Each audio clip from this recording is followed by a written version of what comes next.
yang dikasihi Tuhan. Mana suaranya ini? Shalom. Walaupun di luar hujan, tapi tidak mengurangi semangat kita untuk kita ketemu dengan Tuhan. Amin. Haleluya. Pagi hari ini kita bersyukur kalau kita masih ada dan kita masih bernafas. Mari terus naikkan pujian kita hanya kepada Tuhan. Karena kita tahu bahwa kita tidak mampu tanpa Tuhan. Kita butuh Tuhan. Untuk itu pagi hari ini adalah hari yang indah, di mana kita boleh bersekutu dengan Tuhan. Kita boleh menikmati hadirat-Nya. Kita boleh menikmati kasih Tuhan yang luar biasa atas hidup kita. Mari kita satukan hati, kita berdoa. Kami bersyukur Bapa. Terima kasih buat pagi hari yang indah, di mana kami umat-Mu boleh bersama-sama datang dalam rumah-Mu yang kudus. Kami menaikkan setiap pujian kami dan penyembahan kami hanya kepada-Mu Yesus. Kami mengucap syukur setiap hari-hari yang sudah kami lalui. Walaupun banyak tantangan, rintangan, persoalan yang harus kami hadapi, tapi kami tahu bahwa kami punya Tuhan yang baik. Kasih setia-Mu untuk selama-lamanya bagi setiap kami. Dan saat pagi hari ini Tuhan, Kau sucikan kami, layakkan setiap kami untuk kami menghampiri tahta kudus-Mu. Kami memberi pujian kami yang terbaik hanya bagi Tuhan. Segenap hidup kami Tuhan kami bawa di hadapan-Mu. Mari ya Roh Kudus urapi setiap kami, jamah setiap kami, biar setiap kami boleh memberi yang terbaik hanya bagi nama-Mu. Terima kasih Tuhan, terima kasih. Haleluya, haleluya Yesus. Mari kita sembah Tuhan. Oh Yesus, haleluya. Kau sungguh baik, Kau sangat baik. Namamu Tuhan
sama-sama bangkit berdiri di hadapan Tuhan.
Dan selayaknya Tuhan, biarlah hati kami, hidup kami persembahkan hanya untuk hormat dan kemuliaan nama-Mu. Dan pagi hari ini Bapa, kami rindu untuk kami memuji nama-Mu, meninggikan Allah yang luar biasa. Karena Engkau sudah mati, Engkau sudah berkorban bagi kami. Dan hanya Tuhan saja yang layak disembah dan ditinggikan. Kami percaya Tuhan Engkau mengurapi setiap kami pagi hari ini. Dan kami rindu memberikan pujian kami yang terbaik hanya bagi nama-Mu. Urapi setiap kami, lawas setiap kami. Dan biarlah setiap pribadi boleh mengalami perjumpaan secara pribadi dengan Tuhan. Kami percaya Roh Kudus-Mu turun atas setiap kami pagi hari ini Tuhan. Engkau memberkati ibadah kami dari awal pertengahan sampai pada akhirnya. Hanya nama Tuhan saja yang ditinggikan dan disembah. Hanya di dalam nama Tuhan Yesus kami berdoa dan mengucap syukur. Setiap kita yang siap memuji Tuhan, mari sama-sama katakan amin. Itu tanya luar biasa buat Tuhan Yesus. Kita percaya bahwa kita punya Tuhan yang sungguh baik dalam hidup kita. Amin. Haleluya, Dia sungguh mengasihi kita. Dia sudah berkorban mati bagi kita supaya kita diselamatkan. Haleluya, mari kita nyanyikan pujian ini dengan segenap hati kita. Kita serahkan nama Yesus. Karena hanya nama Yesus yang memberi keselamatan yang kekal bagi setiap kita. Haleluya.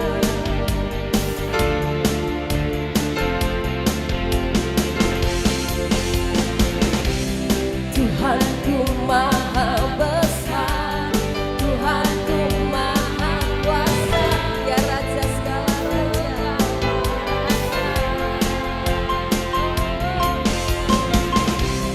Ya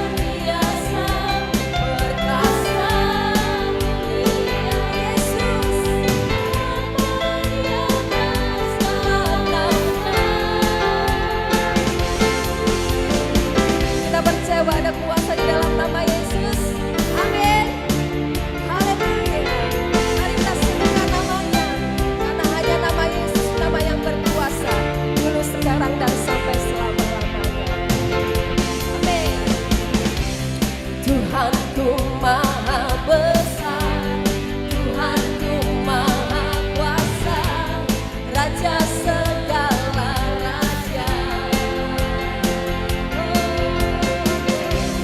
Dia takkan tergoyahkan, dia takkan terkalahkan. Dia hidup dan berkuasa. Mari sama-sama serukan namanya, Yesus Tuhan segala dalam namanya. Katakan Dia luar biasa, mari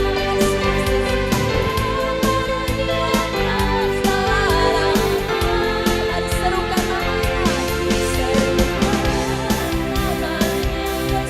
Tuhan segala kuasa.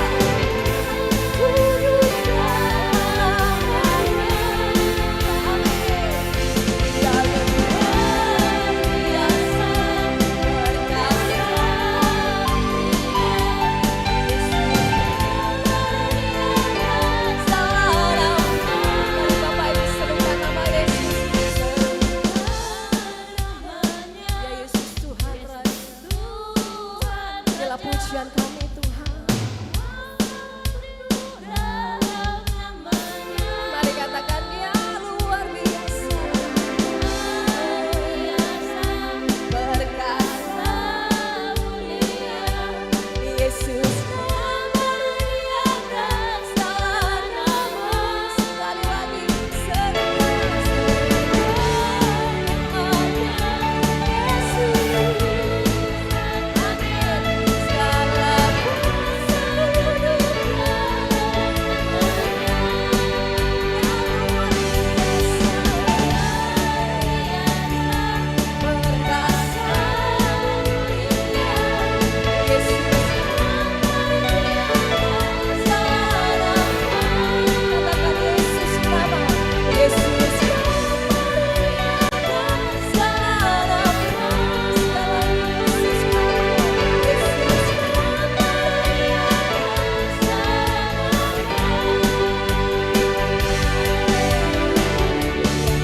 percaya bahwa kita punya Tuhan yang luar biasa. Amin. Namanya siapa? Yesus. Dalam hitungan ketiga kita sebut nama Yesus 3 kali. Amin. 1, 2, 3. Yesus, Yesus, Yesus. Haleluya. Nama Yesus nama yang berkuasa dulu, sekarang, dan sampai selama-lamanya. Haleluya. Mari kita nyanyikan pujian ini, bahwa kita ditebus hanya oleh karena kuasa Anak Tunggal. Yesus yang sudah mati di atas kayu salib menebus dosa saya dan saudara. Percaya dengan iman bahwa kita sudah menerima keselamatan yang daripada Tuhan. Haleluya. Sekarang telah tiba keselamatan dan kuasa, dan pemerintahan Allah kita, kuasanya yang diurapinya, karena telah dilemparkannya para pendakwa kita. Amin. Sekarang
kanan kiri, muka belakang, kita adalah orang-orang yang diselamatkan.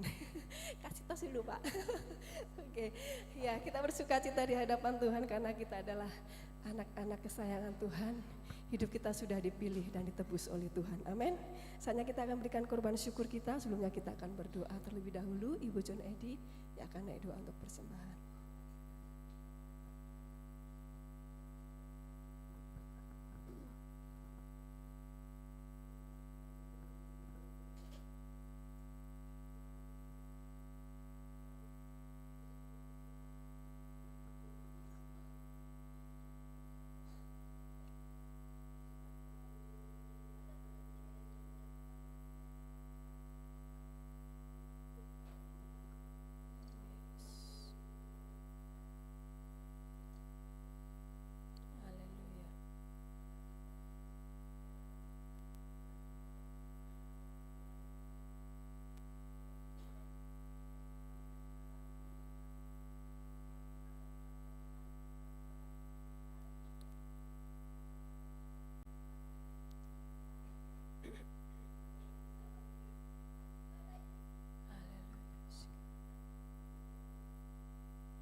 selamat menabur. Tuhan Yesus memberkati kita semua.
Bapak Ibu bangkit berdiri.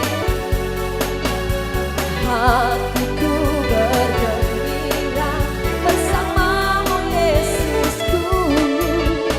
Mari ke depan, mari semua bergoyang, menari bergembira, sukacitaku dalam Kristus. Menari bergembira, menari bergembira, sukacitaku dalam Kristus. Sekali lagi menari bergembira, menari bergembira, sukacitaku dalam Kristus. Apapun yang terjadi, kami mau tetap bersukacita karena kami punya Tuhan yang luar biasa. Engkau setia, Engkau selalu ada bagi setiap kami Tuhan. Saat suka maupun duka, kami percaya Engkau ada. Terima kasih karena kami punya Tuhan yang hebat, yang lebih hebat daripada setiap tantangan dan rintangan yang kami hadapi.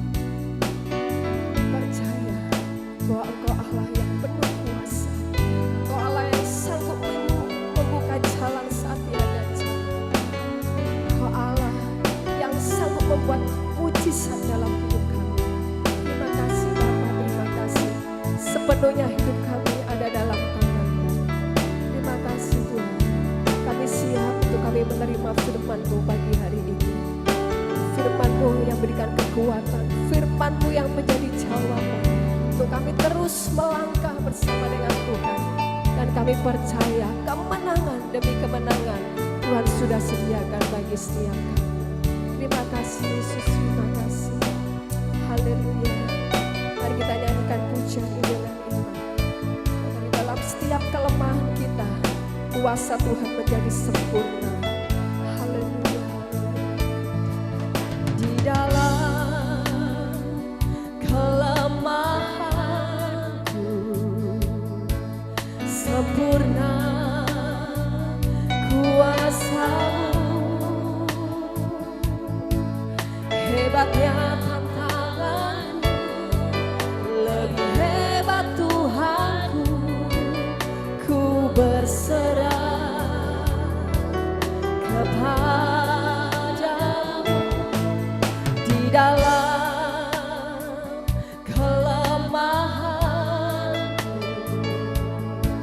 sempurna kuasa-Mu. Hebatnya tantanganmu, lebih hebat Tuhanku.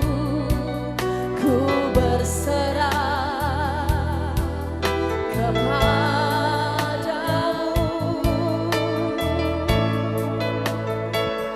Yang membelah laut, yang teduhkan badai, yang mustahil pun terjadi karena kuasa-Mu yang pegang hidupku, yang buka jalan bagiku. Kau membuat mujizat sejati. Sekali naikkan pujian dengan iman. Oh, kita punya Tuhan yang hebat. Di dalam kelemahanku sempurna kuasa-Mu. Hebatnya tantanganmu, lebih hebat Tuhanku. Ku berserah kepadamu.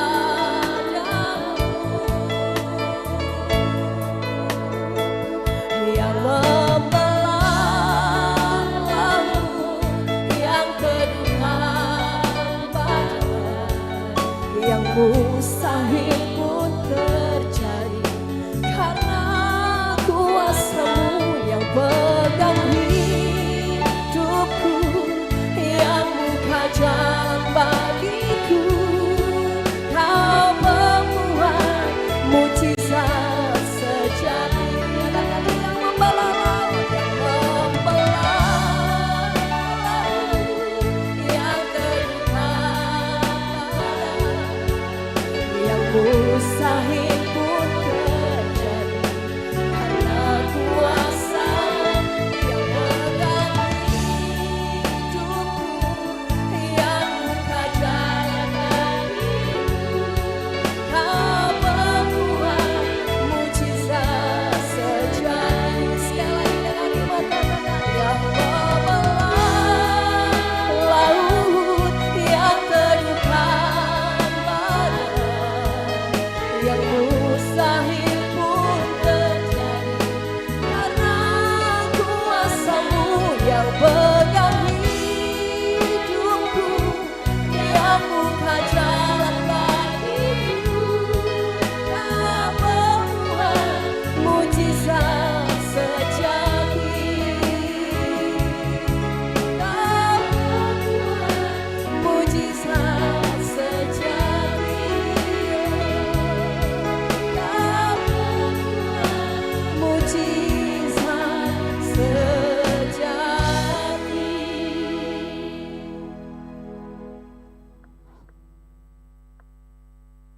Puji syukur Yesus kami ucapkan kepadamu ya Tuhan, atas berkat karunia-Mu ya Bapa, kami bisa hadir bersama-sama memuji muliakan nama Tuhan.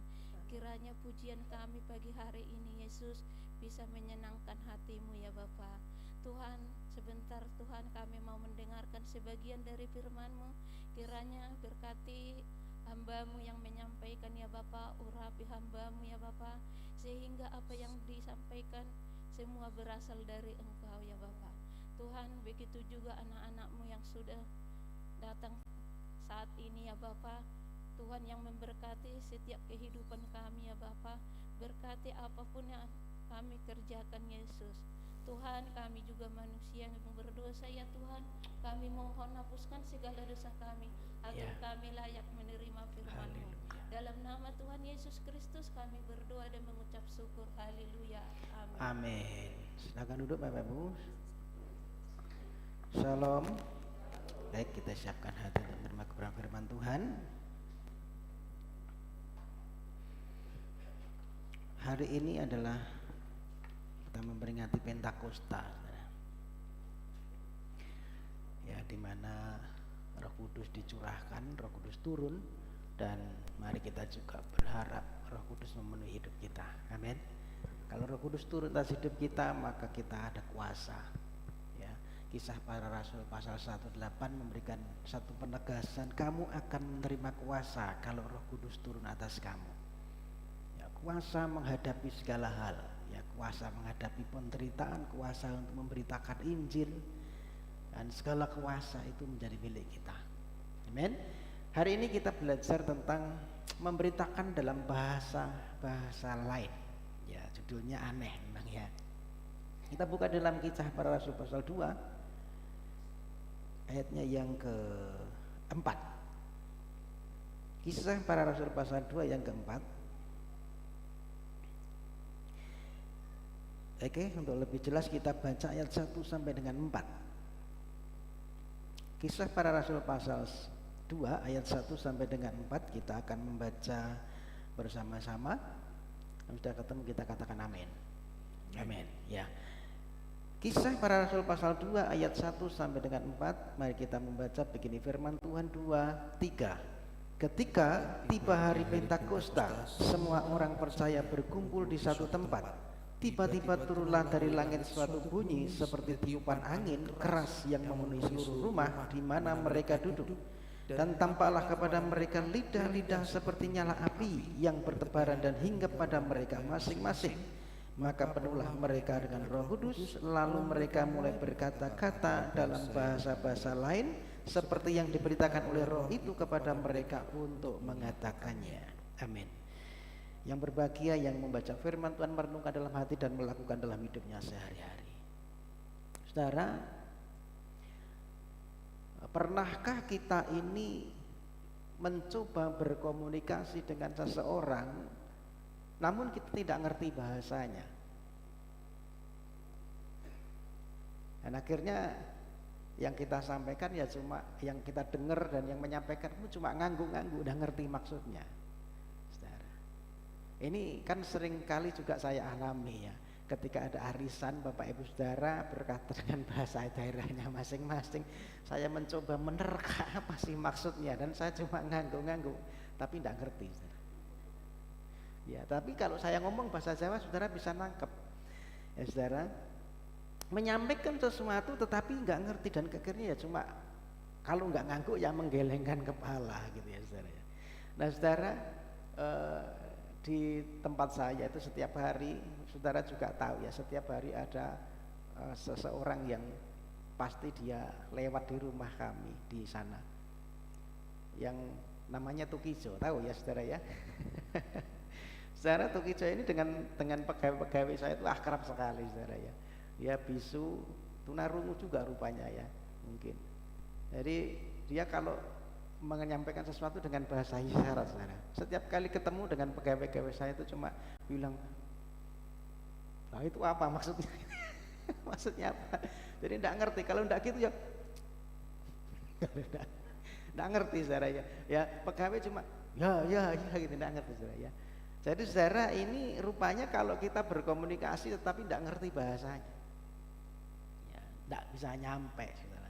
Namun ada satu kebalikan dari peristiwa Pentakosta. Ya, ketika peristiwa Pentakosta, nah, untuk pertama kalinya dalam sejarah dunia, ya pesan Allah yang kekal disampaikan dalam berbagai bahasa. Agar apa? Agar semua orang mengerti dan agar semua merasakan kasih Allah, agar semua bisa mengerti perbuatan-perbuatan Allah yang maha besar itu. Nah, Kisah Para Rasul pasal 2 ini mencatat bagaimana satu peristiwa yang luar biasa, bukan hanya mujizat lidah perkataan, tetapi tentang satu misi Allah. Misi yang membawa Injil ke segala bangsa, ke segala suku dan ke segala bahasa. Bapak Ibu Saudara, Kisah Para Rasul pasal 2 ini dilatar belakangi ya pada waktu hari Pentakosta. Apa itu hari Pentakosta? Hari Pentakosta adalah hari pertemuan kudus. Ya, kalau kita membaca dalam Imamat pasal 23 ayat 21 disebutkan ini adalah satu pertemuan kudus. Hari ke-50 dihitung dari Paskah. Ya, ketika bangsa Israel keluar dari Mesir, ya, itu disebut Paskah, melalui ya, Pesah. Nah, setelah itu 50 harinya itu adalah hari Pentakosta. Jadi rupanya Tuhan Yesus itu luar biasa. Bukan kebetulan, tetapi memang itu sudah rancangan Allah sejak purbakala. Paskah itu keluarnya bangsa Israel dari Mesir, dan itu pada waktu Paskah juga Yesus itu mati, dikorbankan. Ya, setelah itu dia bangkit hari ketiga, kemudian 40 hari dia naik ke surga. Saya itu menunggu 10 hari ada Pentakosta, pencurahan Roh Kudus, 10 hari setelah kenaikan. Jadi ini sungguh suatu rancangan Allah, bukan satu kebetulan. Ada 3 hari raya yang dirayakan oleh orang-orang Israel. Ada yang pertama Paskah, yang pertama Pentakosta, dan yang ketiga Pondok Daun. Nah, Pondok Daun ini tuayan besar. Nah, kita berharap kita ngalami Pondok Daun, tuayan besar, saudara. Amin. Ya, kita berdoa. Ya, kita sudah melewati semua, ya kita melalui semuanya. Paskah, ya kemudian Pentakosta, pencurahan Roh Kudus. Hari ini kita memperingati Pentakosta, bagaimana Roh Kudus dicurahkan di Yerusalem. Dan nanti ada Pondok Daun, ya, tuayan besar. Kita berharap kita juga mengalami Pondok Daun, tuayan jiwa-jiwa. Amin. Karena setelah Pentakosta itu ada tuayan jiwa-jiwa, saudara. Jadi 3 hari raya ini yang wajib dirayakan oleh orang Yahudi. Maka pada waktu Pentakosta itu seluruh orang Yahudi disebutkan dari seluruh kolong langit berkumpul di Yerusalem. Termasuk juga murid-murid Yesus di situ, berkumpul di situ. Karena pada waktu Pentakosta itu ada banyak orang-orang Yahudi yang diaspora. Diaspora itu orang Yahudi yang lahir atau mungkin dia tinggal di luar Israel. Nanti kita bisa menyebut dia ada dari Roma, dari Asia, dari Afrika, dari Arab dan lain sebagainya. Ngumpul di Yerusalem. Termasuk juga murid-murid Yesus. Alkitab menyebutkan 120 orang murid Yesus. Dari 500 orang yang menyaksikan Yesus naik ke surga, hanya 120 orang yang berkumpul di Yerusalem pada waktu Pentakosta. Mereka menantikan janji Tuhan. Karena Tuhan Yesus berkata, "Hendaklah kamu berkumpul di Yerusalem dan tunggu 10 hari, maka aku akan memberikan Roh Kudus, seorang penolong kepadamu." Dan mereka menunggu janji ini, saudara. Tiba-tiba ketika mereka berkumpul, ada seperti tiupan angin dan lidah-lidah api yang turun ke atas mereka. Kemudian mereka mulai dipenuhi Roh Kudus dan mulai berkata-kata dalam bahasa yang lain. Maka penuhlah, ayat 4 ya, maka penuhlah mereka dengan Roh Kudus, lalu mereka mulai berkata-kata dalam bahasa-bahasa lain seperti yang diberitakan oleh Roh itu kepada mereka untuk mengatakannya. Ya saudara, ini bukan sekedar manifestasi rohani yang spektakuler, tetapi ini adalah satu tanda bahwa Injil itu sekarang melampaui batas Israel. Injil itu harus diberitakan bukan hanya di Yerusalem, tetapi ini membuka satu misi yang global ke semua bahasa. Ibu Bapak Saudara yang dikasih, mari kita lihat ya bahasa-bahasa lain ini apa. Ya. Makna dari bahasa lain apa? Ya. Kalau kita melihat dari konteksnya secara gramatikal atau harafiah, ya, bahasa lain ini dari kata heterais glossais. Ya. Hetero berbeda dan glossalia atau bahasa lidah, ya bahasa daerah gitu ya, yang bisa dimengerti saudara. Bahasa manusia yang bisa dimengerti. Jadi saudara, bahasa-bahasa lain ini bicara tentang bahasa manusia. Ya karena nanti di dalam kisah pasal 2 ayat 6-11 itu nanti disebutkan, bukankah orang-orang ini orang Galilea, tetapi mereka kenapa bisa berbahasa orang Parsia, orang Media, orang Elam, orang Mesopotamia, orang Yudea, ya orang Kapadokia, orang Pontus, orang Asia, orang Firgia, orang Mesir, orang Libya, orang Roma, orang Arab. Kok mereka bisa bahasa kita yang kita pakai di tempat kita? Jadi saudara, ini bukan cuma sekedar bahasa atau suara yang tidak bisa dimengerti, tetapi sangat dimengerti oleh pendengar. Maka kisah para rasul pasal 2 ayat keempat ini bukan bicara pengalaman roh yang bersifat privat, bahasa roh yang tidak bisa dimengerti. Ya, tetapi ini bisa bicara tentang bahasa lidah, bahasa daerah, saya menyebut yang lebih mudah dimengerti, yang bisa dimengerti oleh orang lain. Bagaimana Pak dengan orang yang manifestasi dengan bahasa roh dan kita tidak tahu? Itu beda, itu nanti di dalam 2 Korintus pasal 14 ada disebutkan. Itu fungsinya adalah untuk membangun diri sendiri.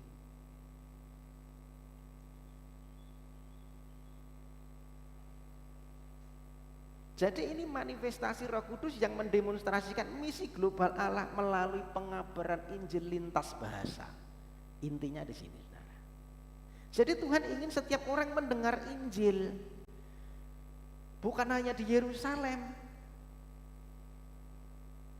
Maka Tuhan karuniakan bahasa-bahasa yang lain, sehingga setiap orang yang datang pada waktu itu ngumpul dari berbagai suku bangsa bisa ngerti.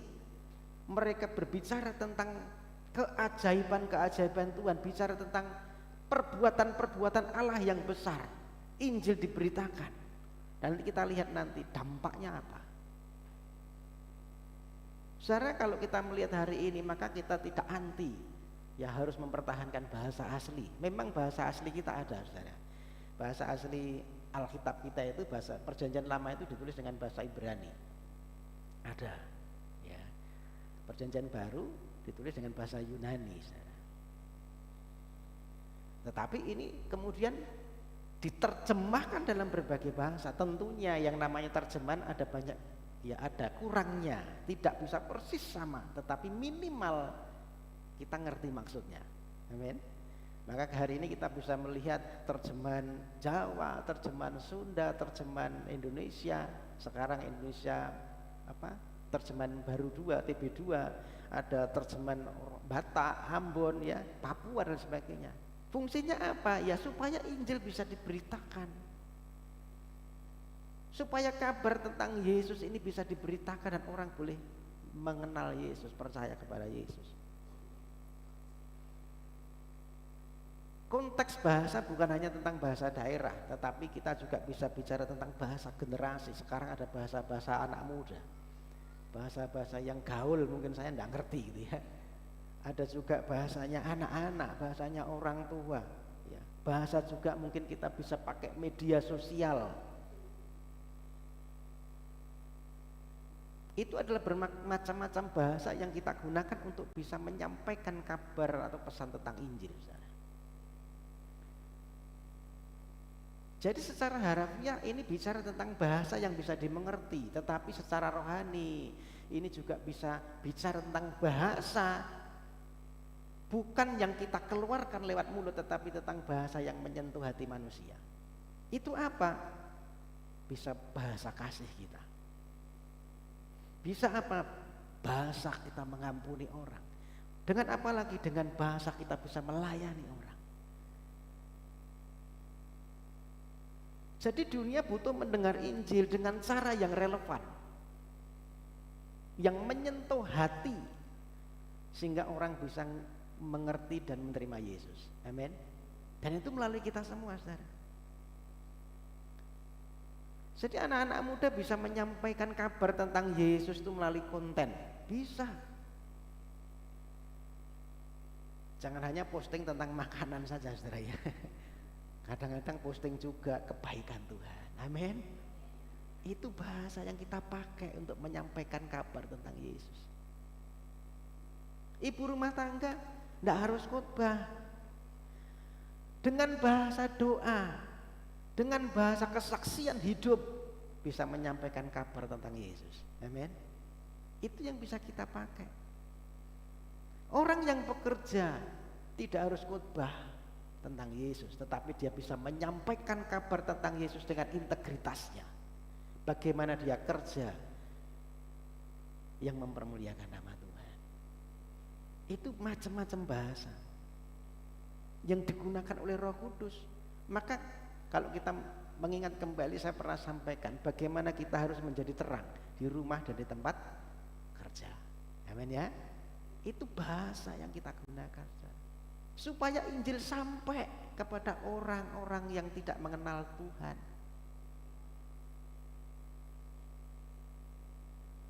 Maka setelah murid-murid ini dipenuhi Roh Kudus, dampaknya luar biasa. Setelah Roh Kudus turun dalam hidupnya, memenuhi para murid, ada begitu dampak yang luar biasa. Yang pertama ada satu keberanian. Kisah Para Rasul pasal 2 yang ke-14. Maka bangkitlah Petrus berdiri dengan ke-11 rasul itu, dan dengan suara nyaring ia berkata kepada mereka, hai kamu orang Yahudi dan kamu semua yang tinggal di Yerusalem, ketahuilah dan camkanlah perkataanku ini. Ya, saudara, Petrus ini sebelumnya penakut, saudara. Kalau kita lihat ke belakang, apa yang dilakukan Petrus ketika Tuhan Yesus disalib? Lari. Bukan hanya lari, menyangkal Tuhan sampai 3 kali. Menyangkalnya itu cuma di hadapan perempuan, saudara. Ketika ada seorang perempuan, dia tanya, kamu kan juga murid Yesus? Oh, enggak, aku enggak kenal. Tetapi perubahannya, saudara, begitu luar biasa ketika Roh Kudus memenuhi hidupnya. Dia bisa bicara di hadapan ribuan orang Yahudi yang bisa saja sewaktu-waktu membunuhnya, saudara, tanpa takut. Ada satu keberanian yang luar biasa, memberikan satu keberanian. Dan Petrus berkhotbah di situ, menyampaikan pesan Injil di situ. Apa yang membuatnya berubah? Roh Kudus, saudara. Roh Kudus yang turun memenuhi hidupnya, membuat dia berubah.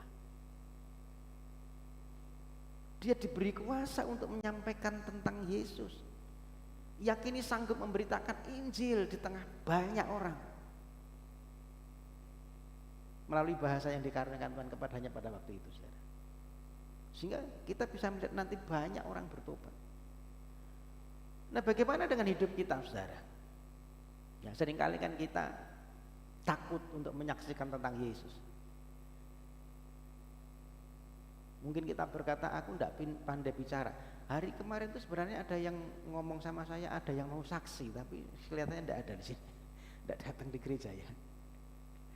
Ya kemarin saya besok minggu mau saksi. saya sudah ngomong kasih ruang, jangan diketawakan ya, kita itu kesaksian yang luar biasa nanti. Nanti minggu depan ya, nanti saya tagih janjinya untuk bersaksi nanti di gereja, saudara.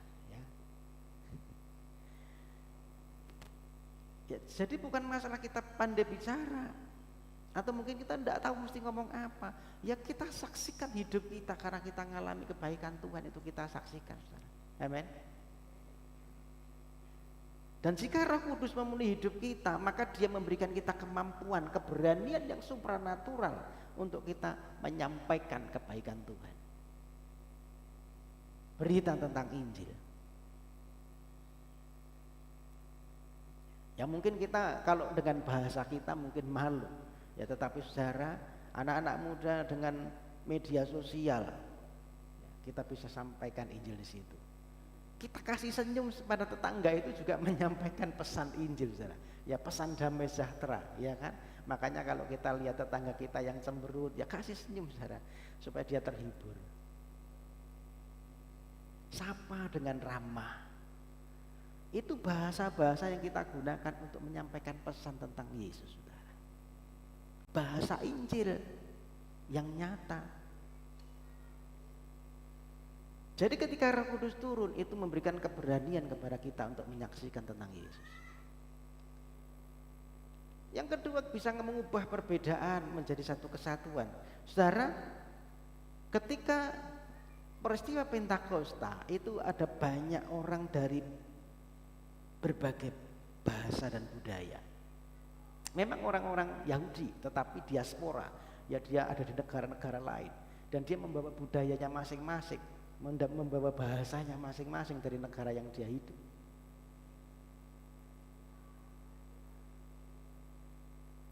Secara manusia tidak mungkin mereka disatukan, tetap ya karena latar belakang yang berbeda. Tetapi ketika Pentakosta mereka disatukan dan mengerti, ya, akhirnya mereka dipersatukan dalam tubuh Kristus. Kisah 2 ayat 11. Baik orang Yahudi maupun penganut agama Yahudi, orang Kreta, orang Arab, kita mendengar mereka berkata-kata dalam bahasa kita sendiri tentang perbuatan-perbuatan yang besar yang dilakukan Allah. Jadi mereka berbeda, bahasanya berbeda, tetapi ketika Pentakosta mereka dipersatukan di dalam tubuh Kristus. Ketika Roh Kudus turun, setiap orang mendengar Injil dalam bahasanya sendiri. Akhirnya mereka menjadi satu tubuh di dalam Kristus. Saudara, ini pembalikan dari peristiwa Menara Babel, saudara. Dalam Kejadian pasalnya 11. Ya, Menara Babel itu Tuhan mengacaukan bahasa manusia. Dari satu bahasa dikacaukan sehingga Menara Babel ini akhirnya gagal. Pentakosta ini kebalikannya. Dari berbagai macam dipersatukan di dalam Kristus. Amin.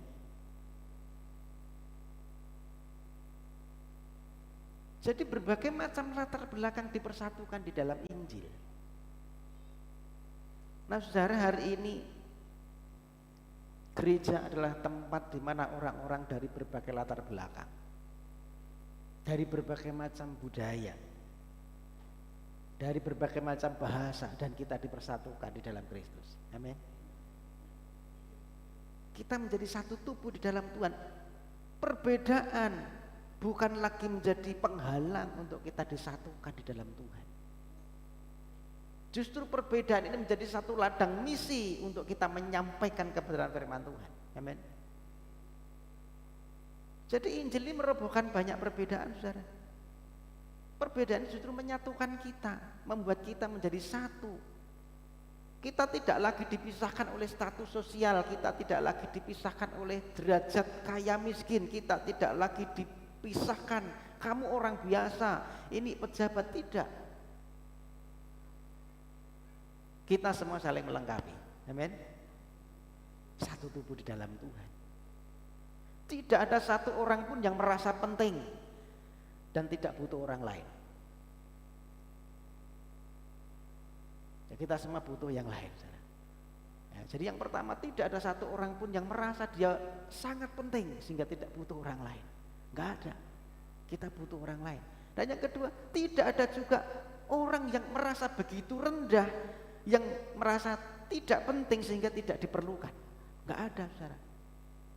Kita semua saling membutuhkan, melengkapi satu dengan yang lain. Amin. Satu tubuh di dalam Tuhan. Maka kalau satu menderita, yang lain juga ikut merasakan. Saling menopang satu dengan yang lain. Ini satu tubuh.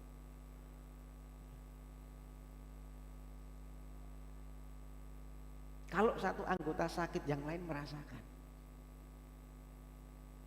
Ini fungsinya kita, menjadi satu tubuh. Kita dipersatukan dalam Injil Tuhan. Jadi ketika Roh Kudus turun memenuhi, itu mengubahkan perbedaan menjadi satu kesatuan. Kita justru dipersatukan di dalam tubuh Kristus. Selanjutnya, bahwa Roh Kudus turun itu membangkitkan pertobatan. Kisah 2 ayat 37. Ketika mereka mendengar hal itu, Kisah Para Rasul 2 ayat 37, ketika mereka mendengar hal itu, hati mereka sangat terharu, lalu mereka berkata kepada Petrus dan rasul-rasul yang lain, apakah yang harus kami perbuat? Maka Petrus akhirnya menjawab, bertobatlah dan beri dirimu dibaptis di dalam nama Yesus. Jadi hasil daripada pencurahan Roh Kudus itu bukan hanya membuat orang berdecak kagum, oh ini kok orang Galatia kok bisa bahasa Arab ya gitu ya. Bukan hanya begitu, tetapi ada satu dampak yang lebih dalam, ada pertobatan. Injil yang diberitakan ini akhirnya bisa dimengerti oleh banyak orang, menembus hati dan menggugah jiwa untuk bertobat. Saudara, kalau kita melihat dalam pasal yang ke-41 itu dicatat ya, orang-orang yang menerima perkataannya itu memberi diri dibaptis, dan pada hari itu jumlah mereka bertambah kira-kira 3.000 jiwa. Saudara, ini dampak luar biasa. Ini yang namanya Pondok Daun. Nah, harapan kita, mari kita berdoa sama Tuhan. Setiap kita dipenuhi Roh Kudus. Amin. Dan kita bisa memberi dampak. Kita bisa menikmati pondok, ada tuaian jiwa-jiwa. Itu menjadi kerinduan kita semua. 3.000 jiwa akhirnya bertobat dan dibaptis.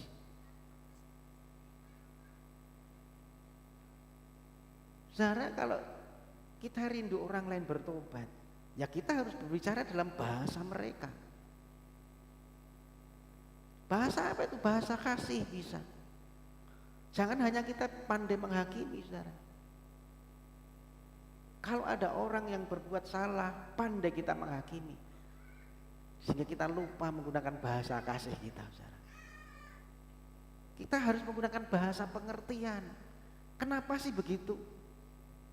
Dengarkan dulu dia bicara. Dan seringkali kita tidak mau mendengarkan tetapi menghakimi dulu. Ya kan? Ketika ada orang berkata 4 tambah 3 berapa? Menurut kita 7, benar ya? 4 tambah 3, 7 kan?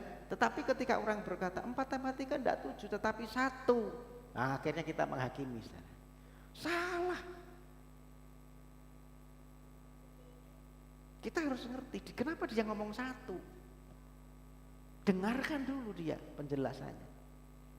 Nah, rupanya dia bicara 4 tambah 3, 4 hari tambah 3 hari itu 1 minggu. Ya kan 1 kan. Kita ngomongnya 7, dia ngomong 1, bener kan, sama-sama. Ya kan, dia ngomong 1 minggu. Ya kita ngomongnya 7 hari. Jadi kita mesti dengarkan dulu kenapa dia berkata begitu. Ketika orang berkata 9 tambah 3 1, kita langsung menyalahkan. 9 tambah 3 1, salah. Ya, menurut kita 9 tambah 3 ya 12 ini ya. Tetapi orang itu berkata 9 bulan tambah 3 bulan itu 1 tahun gitu ya. Saudara, persepsinya berbeda. Maka jangan kita langsung menghakimi, saudara.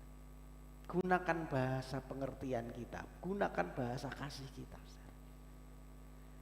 Gunakan bahasa kita untuk melayani, menunjukkan kasih lewat perbuatan kita. Amin.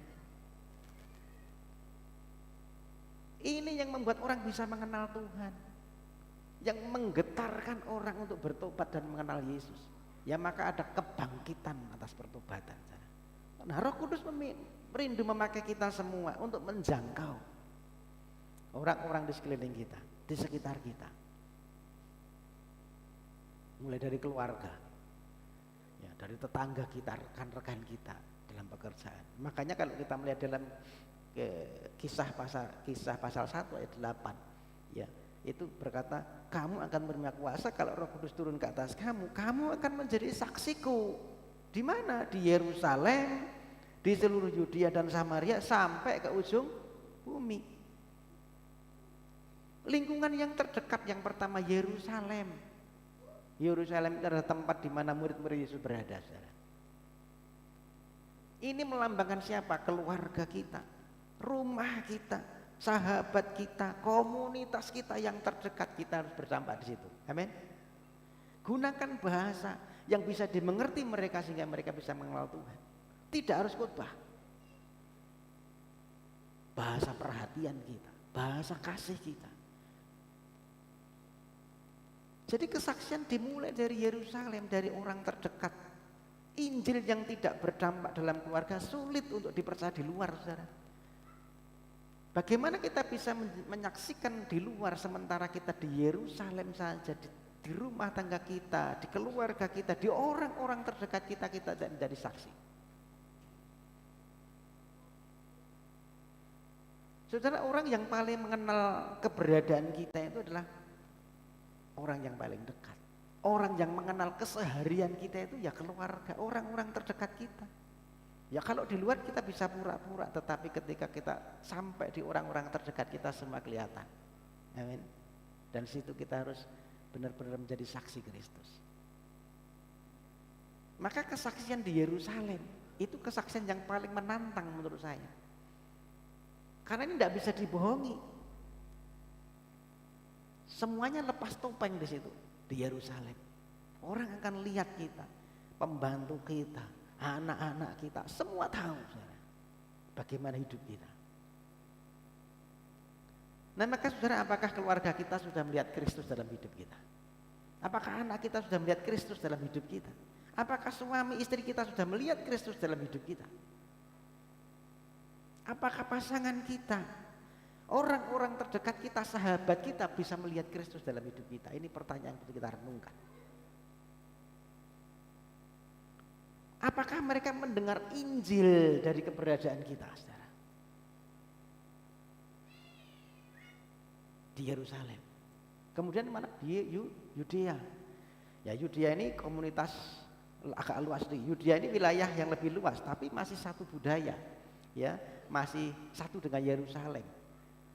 Artinya ini menggambarkan mungkin tetangga kita, ini mungkin tempat kita kerja, ini mungkin yang sekolah, ini lingkungan sekolah kita, komunitas gereja kita, lingkungan sosial kita di RT RW. Kita dipanggil menjadi terang di situ, saudara. Bukan hanya di gereja, tetapi juga di situ, di Yudea. Nah mari kita juga konsisten, saudara. Bukan hanya di gereja tampaknya rohani, tetapi ketika sampai di luar di Yudea akarnya rohana. Ya, tetap rohani, amin. Yang rohani pertahankan rohani, saudara. Jangan sampai di sini rohani, di sana rohana. Ya, sebagai pengikut Kristus kita wajib dan harus ya menyampaikan Injil kepada mereka. Ini bicara tentang Yudea. Kemudian apa? Samaria. Ya Samaria ini orang yang dibenci, saudara. Orang Yahudi itu tidak mau bergaul dengan orang Samaria. Makanya ketika Tuhan Yesus ada dia sedang haus di satu sumur, ya. Kemudian murid-muridnya menegur, ya kenapa kok Tuhan kamu kok bergaul dengan orang Samaria? Siapa ini orang perempuan Samaria yang memberi minum ini kan itu ya. Orang Samaria ini dibenci karena perbedaan sejarah, ya. Perbedaan budaya, perbedaan keyakinan mungkin ya. Ini melambangkan orang-orang yang berbeda dengan kita, saudara. Beda suku, beda agama, beda status sosialnya. Mungkin mereka yang pernah menyakiti kita, gitu ya. Nah kita juga harus menyampaikan Injil di Samaria, saudara. Orang-orang yang mungkin tidak kita sukai, kita harus menjadi saksi Tuhan di situ. Amin.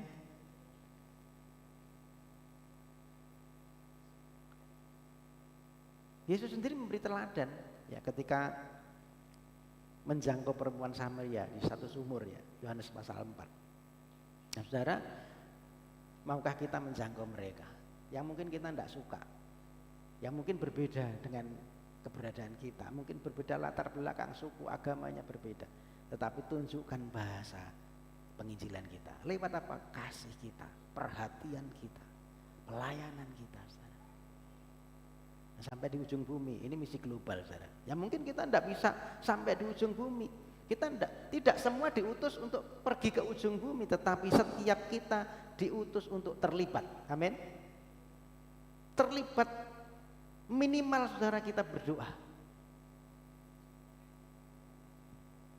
Buat orang-orang yang belum mengenal Tuhan, beritakan Yesus Ya, bukan hanya dengan perkataan yang kita ucapkan dengan bahasa kita, tetapi juga sesuatu yang kita hidupkan dari hidup kita.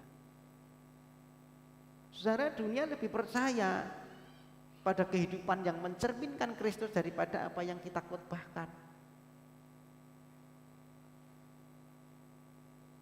Jadi kalau hidup kita ini sudah mencerminkan Kristus, tidak usah khotbah. Orang bisa lihat dari kehidupan kita yang mencerminkan Kristus, saudara. Ini penginjilan yang efektif. Orang boleh diberkati dengan keberadaan kita. Maka ya Matius pasal 5 ayat 16, hendaklah terangmu bercahaya di depan semua orang, supaya mereka melihat perbuatan yang baik dan memuliakan Bapamu yang di sorga. Mari kita menjadi saksi yang hidup, menunjukkan kasih, menunjukkan kejujuran, menunjukkan pengampunan, ketekunan, integritas. Dilihat orang, tidak dilihat orang tetap sama.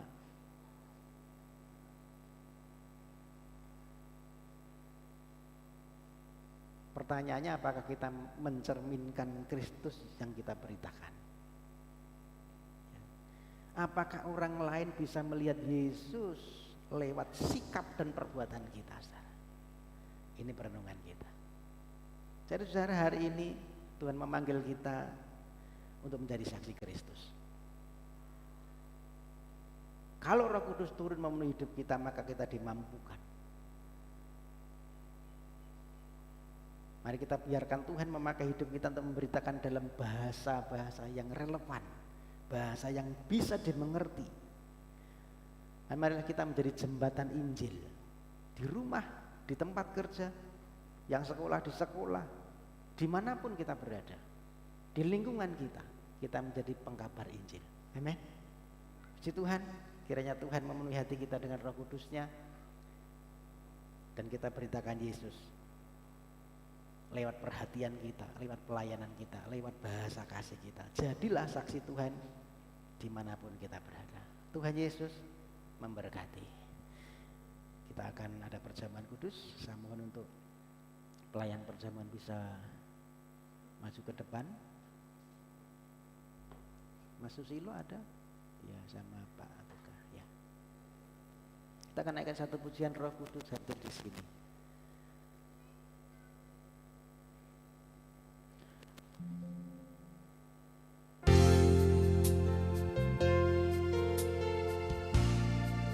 Bapak Surgawi, Bapak yang baik, kami sedang berdoa firman-Mu. Biar firman kebenaran ini menjadi semangat kami untuk kami menjadi pemberita Injil dalam hidup kami sehari-hari. Sebentar kami akan terima tubuh dan darah Tuhan. Kami mengingat kembali pengorbanan Tuhan di kayu salib, menebus kami, sucikan, kuduskan setiap kami, baik yang melayani maupun yang menerimanya. Di dalam nama Tuhan Yesus kami berdoa. Haleluya. Amin. Roh Kudus, Kau hadir di sini. Roh Kudus, mengasihi-Mu. Kau lembut, Kau manis, Kaulah penghiburku, penolongku, diutus Bapakku. Roh Kudus, Kau hadir di sini. Roh Kudus, Ku mengasihi. Kau lembut, Kau manis, Kaulah penghiburku, penolongku, diutus Bapakku. Ku buka hati, ku buka hati untuk Roh-Mu Tuhan. Ku buka hati menyembah-Mu Yesus. Jamahlah kami, penuhi kami dengan kuasa Allah Maha Tinggi.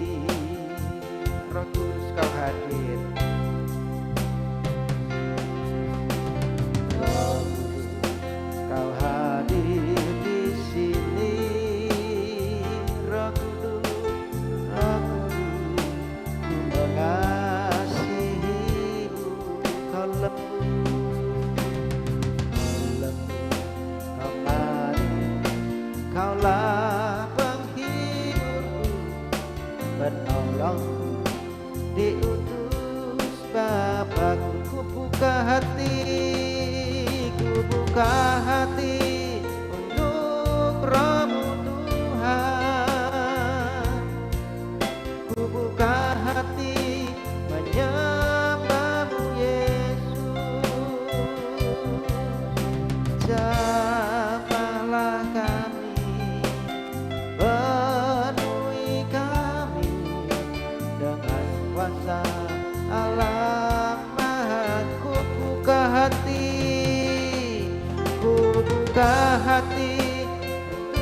mari kita buka hati kita untuk Tuhan, saudara. Biar Roh Kudus memenuhi hati kita. Namamu Yesus, jamahlah kami, penuhi kami dengan kuasa Allah Maha Tinggi. Dengan kuasa Allah Maha Tinggi, dengan kuasa Allah Maha Tinggi.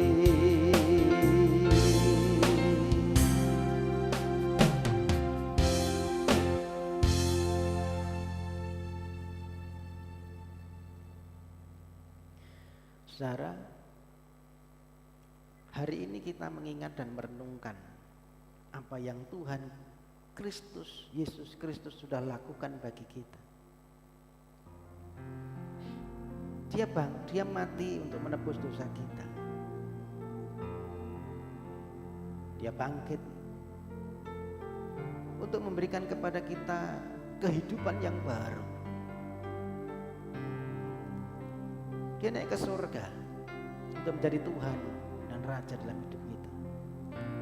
Dan Dia mengaruniakan Roh Kudus-Nya untuk menuntun kita, membaharui hati kita, membaharui pikiran kita, bahkan memampukan kita untuk kita menjadi saksi Tuhan, menjadi terang, menjadi garam. Ya, Roh Kudus yang memampukan kita supaya orang lain mampu melihat Injil dalam hidup kita, sehingga hidup kita benar-benar mempermuliakan nama Tuhan. Di salib itu Tuhan sudah menunjukkan kasih-Nya yang besar. Dia merengkuh kerapuhan kita, Dia merasakan penderitaan yang begitu luar biasa, Dia mengalami kejahatan, menjalani kengerian maut. Semua itu supaya kita menemukan kehidupan, supaya kita bisa menemukan ketenangan, supaya kita bisa menemukan pengharapan, supaya kita menerima pemulihan, dan bahkan supaya kita menerima keselamatan. Angkatlah roti di tangan kanan kita tinggi-tinggi di atas kepala. Sebab apa yang telah kuteruskan kepadamu telah aku terima dari Tuhan, yaitu bahwa Tuhan Yesus pada malam waktu Ia diserahkan, Ia mengambil roti. Setelah itu Ia mengucap syukur atasnya, Ia memecah-mecahkannya dan berkata, inilah tubuhku yang diserahkan bagi kamu. Perbuatlah ini menjadi peringatan akan aku. Bukankah roti yang kita angkat tinggi-tinggi, yang kita pecah-pecahkan ini adalah persekutuan dalam tubuh Kristus? Amin. Makan dengan iman dalam nama Tuhan Yesus.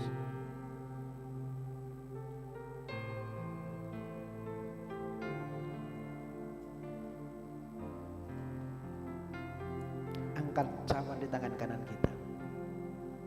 Demikian juga Ia mengambil cawan sudah makan lalu berkata, cawan ini adalah perjanjian baru yang dimeteraikan oleh darahku. Perbuatlah ini setiap kali kamu minumnya menjadi peringatan akan aku. Bukankah cawan pengucapan syukur? Yang atasnya kita mengucap syukur adalah persekutuan dengan darah Kristus. Amin. Terima dengan iman dalam nama Tuhan Yesus.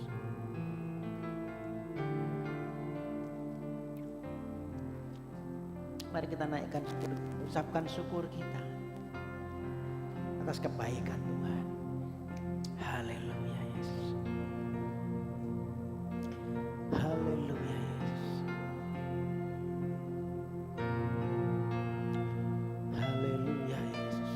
Terima kasih buat kebaikan. Terima kasih Tuhan buat Roh Kudus-Mu yang terus ada dalam hidup kami, yang memenuhi hidup kami. Ini kerinduan kami, supaya Roh Kudus itu terus penuh dalam hidup kami, sehingga kehidupan kami dimampukan untuk menjadi saksi-saksi Tuhan dimanapun kami berada. Memberikan kepada kami satu keberanian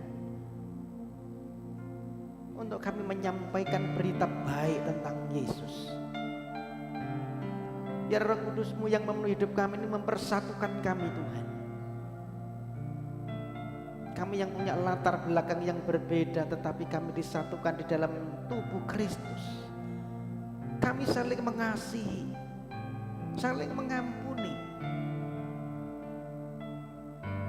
dan kami dipakai Tuhan menjadi alat Tuhan untuk menjadikan hidup kami saksi Tuhan. Biar Roh Kudus yang ada dalam hidup kami itu menggugah pertobatan yang sejati. Kami tidak lagi menjadi orang-orang Kristen yang suam, tetapi orang-orang yang benar-benar bertobat dengan sejati. Hidup kami bisa berbuahkan yang mempermuliakan nama Tuhan, sehingga nama Tuhan dipermuliakan melalui hidup kami Tuhan. Terima kasih Tuhan buat kebenaran firman-Mu, juga tubuh dan darah-Mu yang sudah menyatu dengan hidup kami hari ini. Kami percaya hidup kami makin diubahkan Tuhan, kami makin diserupakan dengan Yesus, segambar dengan Yesus. Dan biar Roh Kudus terus berkarya dalam hidup kami, sebab kemampuan dan kekuatan kami terbatas, tetapi Roh Kudus tidak terbatas. Roh Kudus yang mampu mengubah hidup kami menjadi manusia yang baru. Terima kasih Bapa. Yang susah dihibur, yang lemah dikuatkan, yang sakit disembuhkan Tuhan di dalam nama Tuhan Yesus Kristus. Apapun pergumulan kami percaya ada jalan keluar di hadapan Tuhan. Terima kasih Tuhan. Dalam nama Tuhan Yesus kami berdoa. Haleluya. Amin. Silakan duduk. Baik Bapak Ibu Saudara, ada pengumuman yang harus saya sampaikan untuk ibadah kita satu pekan ini. Hari Rabu ada ibadah doa puasa jam 9 pagi di tempat ini sampai dengan selesai. Kamis nanti Komsel Permata diminta di tempatnya Bu Markamah. Jadi saudara, jadwal yang saya buat itu mohon maaf ya, saya sudah buat jadwal, Bu Markamah baru telepon. Ya, saya sudah kirim jadwalnya ke beberapa teman, beberapa saudara yang sudah sesuai dengan jadwal, tetapi Bu Markamah baru telepon nanti diminta di tempat beliau gitu saudara ya. Jadi mohon maaf, bukan karena apa, tetapi kita kasih kesempatan Bu Markamah ya karena dia tidak bisa ibadah di gereja, jadi kita nanti yang ke sana. Amin. Ya, jadi mohon maaf ya Mas Faisal ya. Sudah 2 kali ditunda terus ya. Jadwalnya di tempatnya dia sudah 2 kali ditunda. Tetapi nanti kita akan alihkan di periode berikutnya ya. Itu untuk Komsel keluarga. Kemudian hari Jumat ceria, anak-anak sekolah minggu silakan diantar tempat ini jam 4 sore sampai dengan selesai. Kita ada ibadah Jumat ceria supaya mereka juga dibekali dengan kebenaran firman Tuhan, hingga mereka nanti hidupnya terarah, hidupnya untuk mempermuliakan nama Tuhan. Hari Sabtu ada ibadah Youth Muda Remaja jam 6 sore sampai dengan selesai. Yang muda remaja silakan punya komunitas yang baik ya, sehingga juga dipersiapkan untuk menjadi saksi Tuhan. Puji Tuhan, itu yang boleh saya sampaikan, dan kita ketemu kembali hari Minggu di tempat ini minggu depan jam 9 pagi. Saya undang Bapak Ibu Saudara bisa hadir, mari kita bertumbuh bersama di tempat ini. Amin. Puji Tuhan, Tuhan berkati. Satu lagi saudara, yang muda remaja ini ada jambore ya, jambore pemuda di Bukit Suka Salatiga ya. Jadi yang mau ikut silahkan ikut mendaftar, ngelis dulu. Biayanya berapa? Biayanya 85.000 satu orang, itu nginep 1 malam. Jadi nanti kita pastikan berapa orang yang ikut dan berapa kendaraan yang harus kita siapkan untuk mengantar ke sana ya. Sementara ini sudah ada 14 orang yang mendaftar. Kalau mungkin ada yang lain, karena ini harus nginep ya, jadi harus jauh hari dipersiapkan. Tanggalnya tanggal 6 sampai 7 Juli kalau tidak salah. Ya. Apa? Oh ya, ada subsidi rupanya. Jadi 85 itu saudara, bayarnya cuma 50. Ya, nanti subsidi gereja yang sisanya gitu ya. Jadi gereja nanti mensubsidi yang 35.000. Jadi rekan-rekan yang muda remaja cukup bayar 50 ya. Itu saya rasa sangat ringan ya. Jadi karena ini nginep, kita berangkat Senin, nginep 1 malam, Selasa masih acara, Selasa sore kembali gitu. Ya. Itu saja yang boleh saya sampaikan, biar ini menjadi perhatian kita semua, Tuhan Yesus memberkati. Baik, kita akan akhiri ibadah pagi hari ini. Saya mohon kembali bangkit berdiri, kita akan berdoa sekali lagi. Bapak Surgawi yang kami muliakan dalam nama Tuhan Yesus, kami bersyukur buat hari ini kami sudah beribadah kepadamu dengan sepenuh hati kami. Biar apa yang kami kerjakan hari ini boleh menyenangkan hati Tuhan. Ibadah kami boleh menjadi berkat dalam kehidupan kami. Kami mengalami perjumpaan, kami bertumbuh di dalam Tuhan, sehingga semakin hari kami semakin cinta akan Engkau. Bapak, kami berdoa terlebih dahulu untuk bangsa negara kami sebelum kami pulang. Kami membawa bangsa ini ke dalam tangan-Mu, berkati staf pemimpin bangsa kami, berikan hikmat roh takut Tuhan, supaya mereka menjalankan pemerintahan bangsa ini dalam kendali Tuhan. Apapun yang terjadi atas bangsa kami, kerinduan kami Tuhan bekerja di dalamnya, mendatangkan satu kebaikan. Engkau curahkan roh pertobatan supaya banyak jiwa-jiwa dimenangkan untuk Tuhan. Berkati juga kota kami Wonogiri, berkati Pracimantoro, Eromongko di mana kami tinggal dan sekitarnya. Biarlah Tuhan Engkau melawat kota kami, curahkan roh pertobatan, jiwa-jiwa dimenangkan untuk Tuhan. Kami rindu Engkau pakai gerejamu di tempat ini untuk menjadi saksimu, menjadi terang, menjadi garam, memberikan dampak yang baik. Setiap kami dipersiapkan dan diperlengkapi Tuhan untuk menjadi saksi Tuhan, sehingga ada tuaian jiwa-jiwa. Kerinduan kami ada tuaian besar atas gereja ini. Nama Tuhan semakin dipermuliakan. Engkau bekerja di dalam gerejamu ini dengan pelayanan malaikat. Mimpi-mimpi penglihatan Engkau nyatakan, supaya makin banyak jiwa bertobat dan datang kepada Tuhan. Bapak, kami juga berdoa untuk setiap yang tidak bisa hadir pagi hari ini, mungkin karena sesuatu hal. Mereka yang sakit Tuhan sama sembuhkan, mereka yang dalam pemulihan terus pulihkan. Berdoa untuk Pak Parto, Bu Parto, begini, Bu Markama, Bu Carik, Bu Parti, Pak Dianto, Pak Oskaria, dan siapapun yang sedang dalam pemulihan, Tuhan pulihkan dengan sempurna. Yang usia lanjut berkati kesehatan panjang umur, damai sejahtera dan perlindungan penyertaan Tuhan. Mereka yang sekolah diberikan hikmat kepandaian daripada Tuhan, masa depan yang baik. Mereka yang bukan pekerjaan, beri pekerjaan. Mereka yang bukan pasang hidup, beri pasang hidup yang sepadan daripada Tuhan. Mereka yang bukan keturunan, beri keturunan. Terima kasih Bapak, setiap pergumulan kami serahkan dalam tangan Tuhan. Apapun yang Tuhan izinkan terjadi dalam hidup kami, itu boleh mengubahkan hidup kami makin baik, menjadi satu pelajaran dalam hidup kami untuk kami bertumbuh di dalam Tuhan, makin mengasihi Tuhan. Terima kasih Bapak, sebentar kami pulang, kami percaya Tuhan, Engkau yang menyertai perjalanan kami. Kami diberkati, apa yang kami kerjakan dibuat Tuhan berhasil. Sawah, ladang, ternak kami diberkati Tuhan. Usaha pekerjaan kami diberkati Tuhan. Apa yang kami kerjakan dengan tangan kami dibuatnya berhasil. Ketika kami keluar, kami diberkati Tuhan. Ketika kami masuk ke dalam rumah kami pun, kami diberkati Tuhan. Terima kasih Bapak Ibu saudaraku yang kekasih, angkatlah tanganmu, arahkan pandangan ke surga dan terimalah berkat yang terbaik daripada Tuhan. Tuhan Yesus memberkati engkau dan melindungi engkau. Tuhan Yesus menyinari engkau dengan wajahnya dan memberi engkau kasih karunia. Tuhan Yesus menghadapkan wajahnya kepadamu dan memberi engkau damai sejahtera.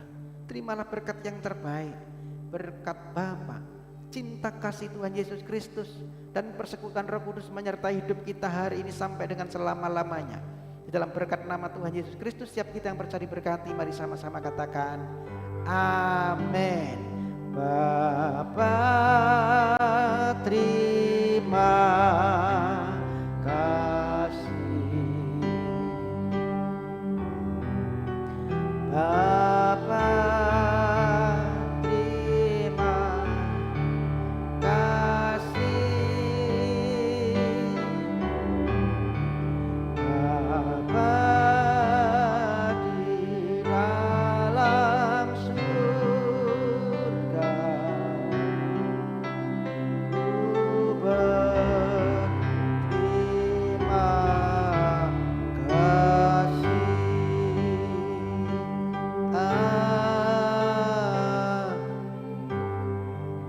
Selamat pulang, Tuhan Yesus memberkati.